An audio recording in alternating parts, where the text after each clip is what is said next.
चलिए गाइस, अपना topic start करने से पहले देख लेते हैं कि कैसे एक लॉ बनता है इंडिया के अंदर। इंडिया के अंदर कोई भी लॉ होगा उसको कॉन्स्टिट्यूशन के अगेंस्ट नहीं जाना चाहिए। वो सबसे इंपॉर्टेंट चीज, जो लॉ बनाने का राइट होता है वो मिलता है गवर्नमेंट को या स्टेट गवर्नमेंट को हमारे कॉन्स्टिट्यूशन ऑफ इंडिया के अकॉर्डिंग।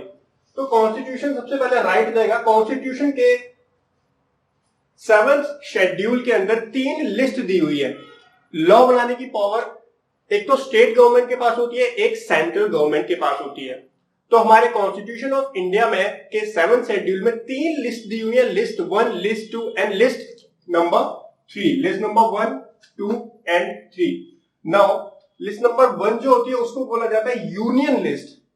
दैट मीन्स वो लिस्ट जिसकी पावर होती है यूनियन गवर्नमेंट या फिर सेंट्रल गवर्नमेंट के पास, कि इसके रिस्पेक्टिव जैसे कि नेवी और मिलिट्री के जो आइटम्स होंगे, जो रिलेटेड जो इसके प्रोविजंस होंगे, जो लॉज होंगे, डिफेंस से रिलेटेड जो भी प्रोविजन लॉज बनाने होंगे, आरबीआई, सीबीआई, इनकम टैक्स वगैरह, इसके अलावा और बहुत सारे आइटम एंट्रीज दी होती हैं इसके अंदर। बेसिकली इस लिस्ट को एंट्रीज बोलते हैं।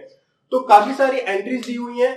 तो लिस्ट नंबर 1 में जो एंट्रीज होती हैं उसका राइट होता है सेंट्रल गवर्नमेंट के पास उसके रिस्पेक्टिव में लॉ बनाने का। दूसरा नंबर, लिस्ट नंबर जो 2 होती है वो होती है द स्टेट लिस्ट, यानी ये वो वाली लिस्ट होती है, वो एंट्रीज आती हैं इसके अंदर जिसमें स्टेट के पास राइट होता है एक्ट बनाने का। Public health issues, infrastructure, trade etcetera, इसमें भी काफी सारे इश्यूज होते हैं। यानी जो स्टेट से रिलेटेड इश्यूज हैं, जो एक स्टेट के स्पेसिफिक इश्यूज होते हैं वो कवर होते हैं लिस्ट नंबर 2 में, द स्टेट लिस्ट के अंदर। तीसरी हमारी होती है कॉन्करेंट लिस्ट। कॉन्करेंट लिस्ट के अंदर बोथ स्टेट एंड यूनियन दोनों के पास पावर होती है। कुछ ऐसे इश्यूज होते हैं इसके अंदर जिसके अंदर दोनों के पास पावर होती है, दोनों रिस्पेक्टिवली लॉज बना सकते हैं।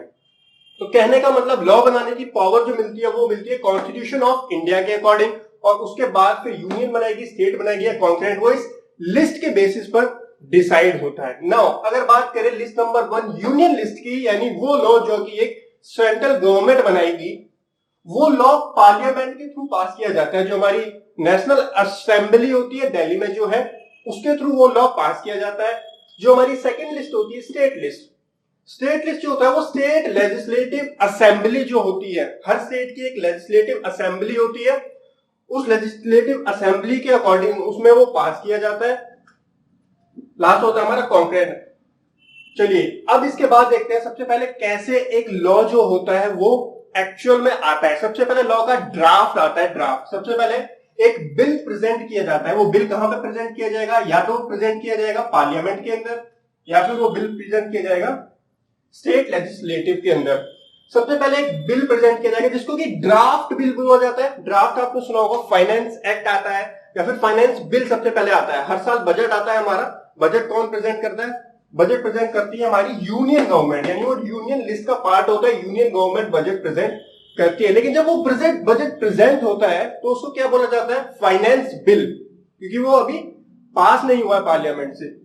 उसके बाद दूसरा जो नेक्स्ट स्टेप होता है वो होता है पास इन पार्लियामेंट और signed by president of India.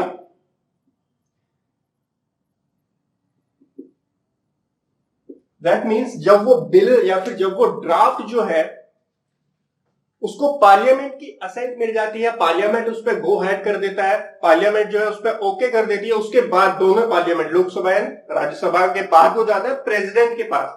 फिर प्रेसिडेंट उस पर अपनी असेंट देते हैं, प्रेसिडेंट उस पर अपने गो हेड देते हैं, साइन करते हैं, और साइन करते ही जिस दिन प्रेसिडेंट उस पर साइन करेंगे, वो जो ड्राफ्ट होता है, वो जो हमारा बिल होता है, वो कन्वर्ट हो जाता है इनटू एक्ट। यानी जैसे ही वो फाइनेंस बिल जो है, जैसे ही वो बजट बिल जो है, फाइनेंस बिल जो है, वो पार्लियामेंट से पास होगा, प्रेसिडेंट उस पर साइन करेंगे, वो कन्वर्ट हो जाएगा हमारा फाइनेंस एक्ट के अंदर। अच्छा, एक्ट के साथ साथ और भी कई सारी चीजें होती हैं।